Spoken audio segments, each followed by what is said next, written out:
अगर ये रील आप तक पहुंची है तो यूनिवर्स का कोई मैसेज है आपके लिए। लेट्स सी क्या है।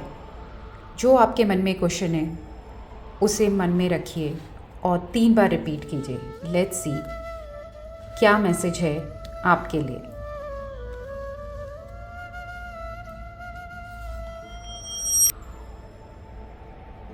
It's time for me to heal now.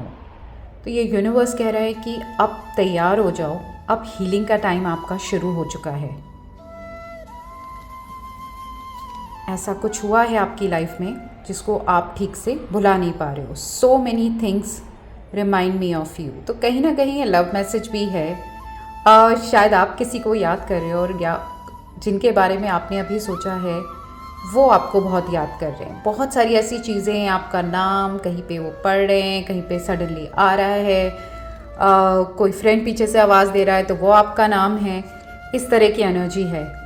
I remember every detail of that day. So definitely it is a love message कि जहाँ पे भी आपके पार्टनर को कोई ना कोई ऐसी चीज़ है जो उनको बार बार याद आ रही है। और स्पेशली वो first day, it was so beautiful, जब आप पहली बार मिले थे, उसको वो हमेशा याद करते हैं। And what else, the message reverse में आया है बट हम पढ़ते हैं इसको। I want to feel that way again. तो वो इसको डेफिनेटली उस चीज़ को दोबारा से फील करना चाहते हैं, लेकिन रिवर्स में आया है। वो डाउट में है कि कैसे करूँगा, दोबारा से वो चीज़ें कैसे होंगी, मैंने इतना कुछ मैसअप कर दिया इसके साथ। तो उन चीज़ों को नॉर्मल कैसे किया जाए, यही सोच में वो अभी लगे हुए हैं। और my life is not as together as it seems. तो वो बोल रहे हैं, अगर आप मेरे को अगर आप सोशल मीडिया पे स्टॉक कर रहे हो या कहीं और पे देख रहे हो और आपको लग रहा है मेरी पिक्चर्स देख के कि मैं बहुत खुश हूँ, बहुत हैप्पी हूँ क्योंकि मैं पिक्चर में स्माइल कर रहा हूँ, तो ऐसा नहीं है। मेरी लाइफ में बहुत सारी प्रॉब्लम्स चल रही हैं और प्लीज़ अंडरस्टैंड करो। ओके, एक और मैसेज आना चाहता है। Songs remind me of you. Definitely यहाँ ऐसे बहुत सारे लोग हैं जिन्होंने बहुत सारे एक दूसरे को शायद सॉन्ग फॉरवर्ड किए हैं, एक दूसरे को डेडिकेट किए हैं, कोई सॉन्ग पे डांस किया है।